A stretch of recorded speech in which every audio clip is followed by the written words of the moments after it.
नमस्कार, आप सभी का स्वागत है। मैं हूं आपके साथ शुभेंदु सिंह। गोरखपुर दूरदर्शन केंद्र को मुख्यमंत्री योगी आदित्यनाथ की पहल से बड़ी सौगात मिली है और केंद्र सरकार की सूचना और प्रसारण मंत्रालय ने दूरदर्शन गोरखपुर के भूतगृह केंद्र को 7 करोड़ की लागत से स्थापित किया है।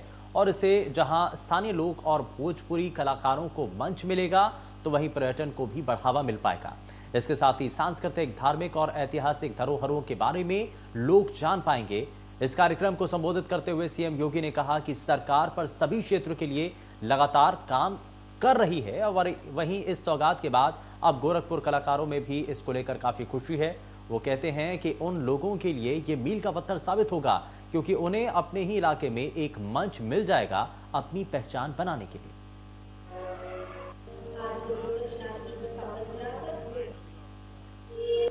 37 वर्षों के इंतजार को दूर करते हुए आज इस अर्थ स्टेशन को राष्ट्र को समर्पित किया है।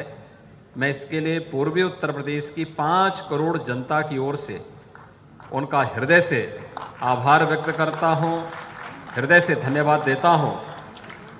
इससे न केवल पूर्वी उत्तर प्रदेश बल्कि बिहार का एक बड़ा भूभाग और नेपाल की भी एक बड़ी आबादी लाभान्वित होगी और सीमावर्ती क्षेत्रों में जहां कहीं थोड़ी हलचल होती है, दुष्प्रचार, भारत विरोधी गतिविधियों में जो लोग संलिप्त होते हैं, उन लोगों के द्वारा जो दुष्प्रचार किया जाता है, उस दुष्प्रचार को रोकने में यह दूरदर्शन केंद्र बड़ी भूमिका का निर्वहन करेगा। इस अर्थ स्टेशन के माध्यम से गोरखपुर दूरदर्शन केंद्र अपने रचनात्मक कार्यक्रमों के माध्यम से निरंतर इन कार्यक्रमों को आगे बढ़ाता रहा है और आज यह यहाँ पर संपन्न हुआ है। मैं इसके लिए यहाँ के सभी नागरिकों की ओर से दूरदर्शन परिवार को और माननीय अनुराग सिंह ठाकुर जी को हृदय से धन्यवाद देता हूँ। इसके साथ ही आज आपने यहाँ पर 10 किलोवाट एफएम ट्रांसमीटर का रेडियो का जो इटावा में 10 kilowatt FM transmitter Gadania Lakhimpur Kheri और 10 kilowatt FM transmitter Nanpara Bahraich के आज यहाँ पर 3 एफएम ट्रांसमीटर का भी उद्घाटन किया है। आगामी उत्तर प्रदेश विधानसभा चुनाव के मद्देनजर सपा अध्यक्ष अखिलेश यादव ने बुंदेलखंड के झांसी में विजय रथ यात्रा निकाली और इससे पहले अखिलेश यादव ने प्रेस कॉन्फ्रेंस की। इस दौरान उन्होंने केंद्र और राज्य की भाजपा सरकार पर जमकर निशाना साधा। अखिलेश यादव ने कहा कि जिस तरह ममता बनर्जी ने बंगाल में भाजपा का सफाया किया, उसी तरह यूपी में सपा भाजपा का सफाया करेगी। अखिलेश यादव ने कहा कि बुंदेलखंड की जनता ने भाजपा को जमकर वोट दिए थे, लेकिन उन्हें बदले में कुछ नहीं मिला। डबल इंजन की सरकार ने बुंदेलखंड के लिए कुछ नहीं किया, उल्टा जो काम पिछली सरकार ने चलाए थे उन्हें भी बंद कर दिया गया। इस बार शून्य पर भाजपा होगी। बुंदेलखंड की जनता ने भरोसा किया बीजेपी पर, हमारी भावुक जनता ने भरोसा कर लिया बीजेपी पर, हमारी भावुक जनता ने पूरा समर्थन दे दिया। सब विधायक जीत गए, लोकसभा के सांसद जीत गए। बताओ हमारे किसान भाइयों, आपके हाथ लगा, कुछ मिला इनकी सरकार में? बुंदेलखंड की जनता मैं देख रहा हूं पिछले 2 दिन से, और इस बार लगता है कि भारतीय जनता पार्टी के दरवाजे बंद कर देगा बुंदेलखंड, दरवाजे नहीं खुलेंगे बंद के लिए। वहीं उप मुख्यमंत्री केशव प्रसाद मौर्य प्रयागराज के तेज बहादुर सप्रू अस्पताल बेली पहुंचे और यहां उन्होंने स्वर्गीय चौधरी चुन्नीलाल जी की 22वीं पुण्यतिथि पर आयोजित श्रद्धांजलि सभा में शिरकत की। इस दौरान डिप्टी सीएम ने श्रद्धांजलि सभा में पुष्पांजलि अर्पित कर नमन किया और उन्हें आत्मिक श्रद्धांजलि अर्पित की। इस दौरान केशव प्रसाद मौर्य ने कहा कि चौधरी चुन्नीलाल संघर्ष और सेवा की मिसाल थे। उन्होंने अपना पूरा जीवन दूसरों की सेवा और उनकी समस्याओं का निपटान करते हुए समर्पित किया। वो एक सच्चे समाज सेवक और समतामूलक समाज के संवाहक थे। इस बीच केशव प्रसाद मौर्य ने समाजसेवी राम सूचित मौर्य के आवास ग्राम राघवापुर पहुंचकर उनके स्वास्थ्य का हालचाल जाना और ईश्वर से उनके स्वास्थ्य लाभ की कामना की।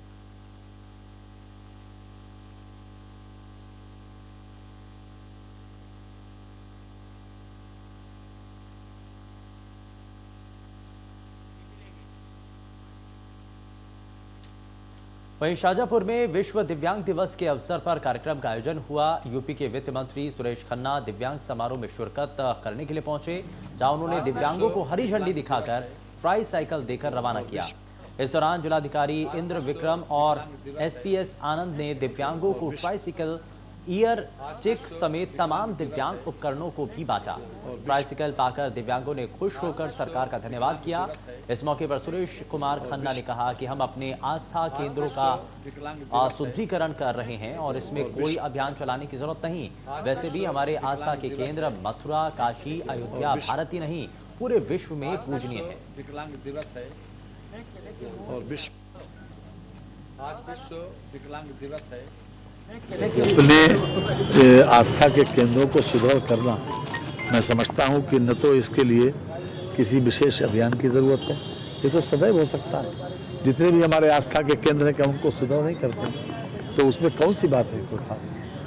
आज हमने अगर मथुरा की बात कही तो बात उसमें खास क्या है? सवाल ये है कि हमने वाराणसी किया, क्या दिक्कत है? सभी लोग खुशी खुशी कॉरिडोर बनाया है, वहाँ पर एक विश्व का आस्था का केंद्र है, वो उस विश्व के आस्था का केंद्र को हमने सुदृढ़ किया है, उसका सौंदर्यीकरण किया है, वहाँ पर नया कॉरिडोर डेवलप किया है, तो इसमें गलत क्या है? सुल्तानपुर के धमौर क्षेत्र में वंचित, दलित, पिछड़ा और अल्पसंख्यक महापंचायत आयोजित हुई। महापंचायत में बतौर मुख्य अतिथि के रूप में सुभा सपा के राष्ट्रीय अध्यक्ष ओम प्रकाश राजभर ने शिरकत की। इस दौरान राजभर ने खदेड़ा होबे का नारा दिया। उन्होंने कहा कि मोदी ने 15 लाख लोगों के खाते में भेजने का वादा किया था। किसके किसके खाते में 15 लाख रुपए आए, कोई मुझे बताए। उन्होंने कहा कि मोदी जी केवल जुमला बोलते हैं, केवल भाषण देते हैं। अब भाषण से काम नहीं चलेगा। आगामी विधानसभा चुनाव में हम अखिलेश यादव को हर हाल में मुख्यमंत्री बनाएंगे। उन्होंने कहा कि योगी को भी इस विधानसभा चुनाव में गोरखपुर भेज दूंगा। बाबा जी वहीं घंटा बजाएंगे और अखिलेश को मुख्यमंत्री बनाएंगे। भारतीय जनता पार्टी में जितने पिछड़े, दलित, अल्पसंख्यक नेता हैं, वो अधिकार की बात नहीं करेंगे, शिक्षा की बात नहीं करेंगे, स्वास्थ्य की बात नहीं करेंगे, रोजगार की बात नहीं करेंगे। वो सिर्फ समाज को गुमराह करने की बात करेंगे। आज वो खुद अपने गृहबान में झांक के देंगे। जिन्होंने ट्वीट किया है 2017 के चुनाव में घूम घूम करके वोट मांगा था कि हम सीएम बनेंगे, बैठक कर करके कहते थे कि मुझे सीएम बनाया जाएगा। अमित शाह जी ने कहा है, आज हिम्मत औकात उनकी हो तो जरा बोल दें कि हमको सीएम बना दें। जिस दिन बोल देंगे उसी दिन इनकी जबान काट लेंगे भाजपाई सब। इनका ट्वीट खाली गुमराह करने का है। पूरे प्रदेश में तांडव हो रहा है। 69,000 शिक्षक भर्ती में 27% रिजर्वेशन लूट लिया पिछड़ों का, 22.5% शेड्यूल कास्ट, शेड्यूल ट्राइब्स का। जबान नहीं खुली अब तक, डिप्टी सीएम बने हुए हैं। ट्वीट करना बहुत आसान है। देखिए, भारतीय जनता पार्टी बरेली मंडल में अब हवाई यात्रा की सुविधा होने के साथ साथ सड़क मार्ग से भी यातायात को और भी ज्यादा सुगम बनाने के प्रयास किए जा रहे हैं। बरेली से कनेक्टिविटी के लिहाज से जहां एक और बदायूं और शाहजहांपुर से गंगा एक्सप्रेसवे बनाया जा रहा है। बरेली मंडल के मंडलायुक्त आर रमेश कुमार से हमारे सहयोगी ने खास बातचीत की। मेरे साथ मौजूद हैं बरेली के मंडलायुक्त आर रमेश कुमार जी। उनसे जानते हैं कि बरेली को कनेक्टिविटी से बेहतर करने के लिए और क्या प्रयास किए जा रहे हैं। आपको बता दें कि बरेली में एक बड़ी उपलब्धि हुई है। बरेली जो है वह हवाई उड़ान से जुड़ चुका है। दिल्ली, मुंबई और बेंगलोर के लिए लगातार फ्लाइट निकल रही है यहाँ से, और अब जल्द ही लखनऊ के लिए भी उड़ान शुरू होने वाली है। और ग्राउंड लेवल पर, सड़क मार्ग पर क्या नई संभावनाएं हैं, उसके लिए बात करते हैं। सर बहुत बहुत स्वागत है आपका इंडिया न्यूज में। जानना चाहेंगे कि बरेली मंडल के विकास के लिए और क्या नई योजनाएं शुरू की जा रही हैं। अभी एक कार्य योजना है, डीपीआर बनाया जा रहा है नेशनल हाईवे अथॉरिटी के माध्यम से, जो अपने शहर का कनेक्टिविटी है। अब कुछ बॉटलनेक्स है, बदायूं और आगरा का कनेक्ट करने के लिए कुछ बॉटलनेक्स है राम गंगा विहार का नदी के ऊपर। और जो झुमका चौराहा है, जो दिल्ली से लेकर के और लखनऊ का एक लूप तो बन गया है, इन्वर्टिस तक करीब 22-23 किलोमीटर का है। और 2 लोग जो इस तरफ है, दूसरी लूप की तरफ से झुमका चौराहा से लेकर के बदायूं बरेली का ये रोड है, उससे होते हुए वहाँ पर एक फ्लाईओवर बन करके फिर उधर सदर्न साइड में ये ITPO होते हुए वहाँ पे इन्वर्टिस तक एक 22-23 किलोमीटर का एक लूप बन जाएगा। तो कि शहर का है, बरेली का पार्ट है, ये दोनों तरफ से यहाँ पे हमारा एक लूप रोड, रिंग रोड बन जाएगा, ताकि हमारा ये ट्रैफिक है, ये सिटी में डिकंजेशन हो जाएगा, क्योंकि अभी सिटी में जल्दी से जल्दी 25 दिसंबर तक सिटी बस डेवलपमेंट होने वाला है, प्रदूषण कम हो जाएगा।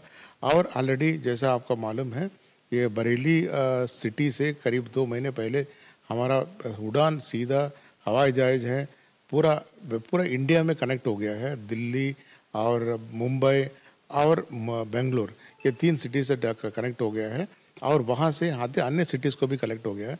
और दूसरी एक बात है, हमारा जो बरेली सिटी से जो हवाई जहाज हो रही है, विदेश का डेस्टिनेशन को भी यहीं पे ये चेक इन हो जाता है सीधा वहाँ पे। कहीं दुबई है, कहीं विदेश में कहीं भी जाना है, उसका व्यवस्था किए गए। इसलिए जो आस पड़ोस का जो लोग है, जैसा मुरादाबाद है, सितारगंज है, वहाँ का लोग भी यहाँ पे आकर के ये उड़ान का इस्तेमाल करेंगे। और दूसरा कनेक्टिविटी के संबंध में बरेली से लेकर के अभी 4 लेन का व्यवस्था है, हम लोग DPR बन चुका है, अभी NHA के माध्यम से भारत सरकार को उपलब्ध करा दी गई। अब लैंड एक्विजिशन का कार्रवाई है, जो भूमि अध्यापति का कार्रवाई हो रही है बरेली जनपद में, और पीलीभीत जनपद में वो ऑलरेडी चालू है। कुछ जगह पे ब्राउन फील्ड रोड्स रखेगी, कहाँ कहाँ पे इम्पोर्टेंट सिटीज़ है, जैसे शहर है, जैसा रिटोरा है, नवाबगंज है, पीलीभीत शहर है, वहाँ पे ये ग्रीन फील्ड वहाँ पे 4 लेन बनाया जा रहा है, अभी नपत हो रही है। ये जल्दी से जल्दी इस तरीके से कनेक्टिविटी हो जाएगा, ताकि सितारगंज से लेकर के वो बरेली होते, पीलीभीत बरेली होते हुए, ये बाईपास होते हुए आदमी है जल्दी से जल्दी वहाँ आगरा तक पहुँचने की व्यवस्था हो गया है। ये कनेक्टिविटी की व्यवस्था है। ऑलरेडी मैंने कह चुका हूँ, जो हमारा गंगा एक्सप्रेस हाईवे है, मेरठ से लेकर के अब प्रयागराज तक हो रही है। हमारा 2 शहर है, बदायूं, 2 जनपद हैं, बदायूं और शाहजहानपुर होते हुए जाएगा। ये कनेक्टिविटी बहुत अच्छे तरीके से अभी हो जाएगा। उत्तर प्रदेश के लिए एक उत्तम प्रदेश बन करके सभी जनता है अपने आवागमन, इससे कारोबारी और ग्रॉस डोमेस्टिक प्रोडक्ट जो माननीय मुख्यमंत्री द्वारा हमारा लक्ष्य दी जाती है, हर मंडल का, हर जनपद का, इसमें पूरा अच्छी इंडेक्स रहेगी, और इसमें आम जनता के लिए बहुत अच्छा सुविधा रहेगी। ये थे कमिश्नर आर रमेश कुमार जी। इनका कहना है कि न केवल गंगा एक्सप्रेस वे बल्कि तमाम ऐसे कार्य किए जा रहे हैं, तमाम ऐसी योजनाएं हैं जो अब धरातल पे आने वाली हैं, और निश्चित रूप से जो बरेली शहर है वो आगे आने वाले समय में एक बदले स्वरूप में दिखाई देगा। और कनेक्टिविटी के लिहाज से न केवल हवाई मार्ग से बल्कि सड़क मार्ग से भी जो बरेली के निवासी हैं उनको आवागमन में बड़ी सुविधा मिलने वाली है। बरेली से कैमरा अंकित पाठक के साथ आशीष गुप्ता। जल शक्ति मंत्री महेंद्र सिंह ने प्रधानमंत्री के बलरामपुर दौरे की तैयारियों में बहराइच के अधिकारियों के साथ बैठक करने के लिए पहुंचे, जहां उन्होंने अखिलेश यादव पर पलटवार करते हुए उन्हें लफाज बताया। अखिलेश यादव ने बीजेपी पर आरोप लगाए थे कि बीजेपी सरकार फेंको ही नहीं, बेचू सरकार भी है। महेंद्र सिंह ने कहा, बीजेपी का एक ही नारा है, सबका साथ सबका विकास। जिन्होंने आज तक कुछ नहीं किया वो केवल लफाजी करते हैं, और उनकी लफाजी को जनता अच्छी तरीके से समझती है, जानती है। और महेंद्र सिंह की तरफ से ये फिलहाल स्टेटमेंट दिया गया, और बीजेपी का नारा उन्होंने स्पष्ट भी किया कि सबका साथ सबका विकास है। भारतीय जनता पार्टी का एकमात्र नारा है, सबका साथ सबका विकास, सबका विश्वास, सबका प्रयास। और भारतीय जनता पार्टी का चिंतन है विकास, तेज गति से विकास और चतुर्दिक विकास, और उसी पर काम करते हुए भारतीय जनता पार्टी अग्रसर है। जिन्होंने आज तक कुछ नहीं किया है वो केवल लफाजी करते हैं, और उनकी लफाजी को जनता अच्छी तरह। राष्ट्रीय क्रांतिकारी समाजवादी पार्टी के राष्ट्रीय अध्यक्ष गोपाल राय ने लखनऊ में हजरतगंज स्थित GPO से जन क्रांति यात्रा की शुरुआत की, और इस यात्रा को 16 जनवरी तक पूरे प्रदेश में ले जाने का काम है। यात्रा के माध्यम से लोगों को बताएंगे कि उत्तर प्रदेश के मुख्यमंत्री बनने के बाद क्या कुछ फायदे हुए। उन्होंने कहा कि अपराधी डर से कांप रहे हैं, भ्रष्ट अधिकारियों पर कार्रवाई हो रही है, पीड़ितों को न्याय मिल रहा है। गोपाल राय ने कहा कि बहुमत से मुख्यमंत्री को जिताने के लिए अपनी जन क्रांति यात्रा को गांव-गांव, शहर-शहर ले जाकर के आगे बढ़ाएंगे।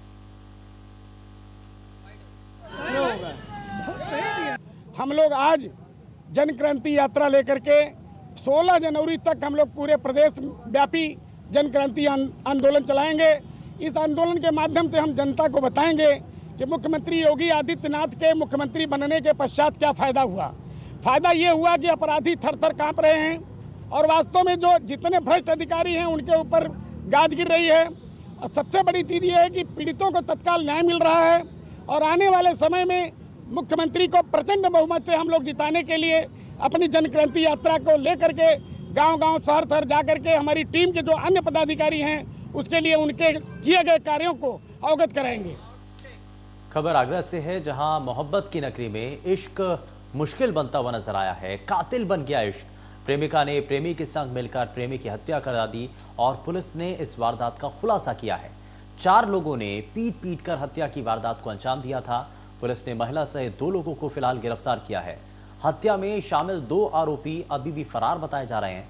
वहीं पुलिस फरार आरोपियों की तलाश में जुट चुकी है। मोहब्बत की नगरी में इश्क बना कातिल। एक प्रेमिका ने प्रेमी के संग मिलकर दूसरे प्रेमी की हत्या करवा दी। कुछ दिन पूर्व पहले यमुना किनारे एक शव मिला था, जिसकी पुष्टि सनी नाम से आज पुष्टि हुई है। हम बताना चाहेंगे कि इस महिला की उस प्रेमी से एक दोस्त की फैक्ट्री के दौरान मुलाकात हुई थी। ये पूरा मामला थाना एतमादुल्ला का है। वहीं पुलिस ने हत्या आरोपी को गिरफ्तार कर 2 लोगों को जेल भेजा है। उसमें से एक महिला और एक पुरुष है। हालांकि अभी 2 आरोपी फरार चल रहे हैं। आगरा से रिंकी उपाध्याय, इंडिया न्यूज। वहीं लखीमपुर खीरी से खबर है, जहां तिकोनिया कांड में आरोपियों की तलाश एसआईटी ने थानों के बाहर पोस्टर लगवाए हैं। थानों के अलावा भी कई जगहों पर पोस्टर लगे हैं, तो एसआईटी ने थानों के बाहर पोस्टर लगाए हैं। तस्वीर आप देखें।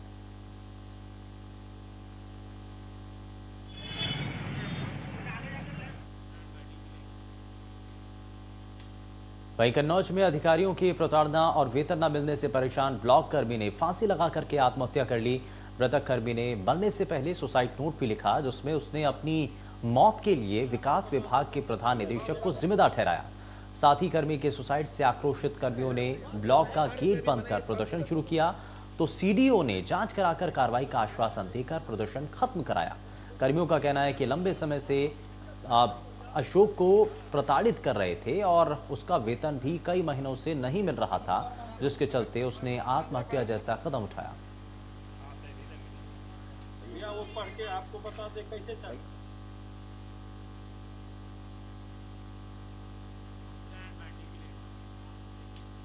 खबर फिरोजाबाद के शिकोहाबाद नगर के भूड़ा पुल से है, जहां बालाजी मंदिर के पास एक साधु की संदिग्ध परिस्थितियों में मौत हो गई। पुलिस ने शव को पोस्टमार्टम और पहचान के लिए फिरोजाबाद मोर्चरी में रखवा दिया है। वहीं स्थानीय लोगों का मानना है कि साधु की मौत सर्दी के चलते हो सकती है। हालांकि पोस्टमार्टम रिपोर्ट से ही इस बात का खुलासा हो पाएगा, लेकिन पुलिस का कहना है कि साधु की संदिग्ध परिस्थितियों में मौत हुई है। फिलहाल शव को पहचान के लिए फिरोजाबाद मोर्चरी में रखवा दिया गया।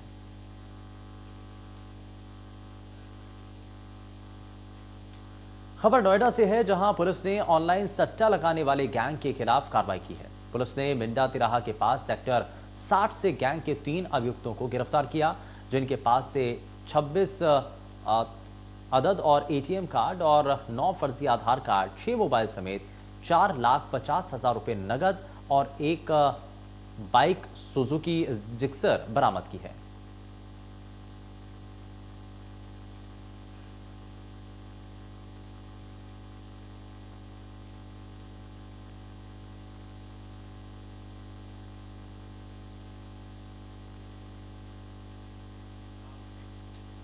वहीं आगरा में मासूम की हत्या के मामले में आगरा एसएसपी सख्त हो चुके हैं। उन्होंने हत्या के खुलासे के लिए 5 टीमें लगाई हैं। वहीं शादी में आए रिश्तेदार के खिलाफ सबूत मिले हैं और वारदात के बाद से मोबाइल फोन बंद कर गायब है। पुलिस की टीम रिश्तेदार की तलाश में जुटी है। एसएसपी ने कहा कि घटना का जल्द खुलासा किया जाएगा। आपको बताएं कि 2 दिसंबर को मासूम की हत्या हुई थी और मासूम का शव सरसों के खेत में मिला था। ये थाना मलपुरा के गड़ी दौलता का मामला है। थाना मलपुरा क्षेत्र से परसों बारात आई थी और वहां से एक 6 साल की बच्ची गायब हो गई थी, जिसकी डेड बॉडी कल खेत में मिली थी। इस संबंध में मुकदमा पंजीकृत किया गया है, जिसमें उसके घर वालों ने जो एक रिश्तेदार उनका शादी में आया था उस पर शक जाहिर किया है और 22वां एफआईआर में उसे नामजद किया है। तमाम जो इन्वेस्टिगेशन हुई उसके आधार पर भी वो जो रिश्तेदार है वो इसमें संदिग्ध पाया गया है। उसने अपना फोन बंद कर लिया है, फरार है। इस संबंध में उसकी गिरफ्तारी के लिए 4 टीमें गठित की गई हैं और बहुत जल्दी उसकी गिरफ्तारी सुनिश्चित की जाएगी। 6 वर्षीय मासूम की हत्या के मामले में आगरा एसएसपी सख्त हो गए। 4 टीमों का गठन कर आरोपी की तलाश शुरू कर दी है। आपको बता दें कि थाना मलपुरा के गली दौलता में 6 वर्षीय बच्ची को अगवा कर दुष्कर्म किया गया था और दुष्कर्म के बाद हत्या कर उसका शव के खेत में फेंक दिया गया। परिजनों की तहरीर पर नामजद मुकदमा पंजीकृत किया गया है। तो वहीं आरोपी की तलाश के लिए ये दावा किया जा रहा है एसएसपी द्वारा कि आरोपी को जल्द ही पुलिस गिरफ्तार करेगी। अब ऐसे में देखना होगा कि आरोपी कब तक पुलिस की गिरफ्त में आता है और सलाखों के पीछे पुलिस कब तक उसको भेज पाती है। आगरा से मनोज चार, इंडिया न्यूज। मथुरा में तनावपूर्ण माहौल बनाने की कोशिश करने वालों को मथुरा के डीएम ने संदेश दिया है। उन्होंने कहा कि आज शाही ईदगाह पर मुस्लिम समाज के लोगों को नमाज के लिए कोई रोक टोक नहीं होगी। पुलिस बल के जवान आईडी कार्ड जांचने के बाद ही शाही ईदगाह तक जाने दे रहे हैं। वहीं धारा 144 के बीच मथुरा पुलिस प्रशासन का शानदार संदेश है, जिसके कारण मथुरा में कोई असामाजिक तत्व कोई उत्पात नहीं मचा सकता है।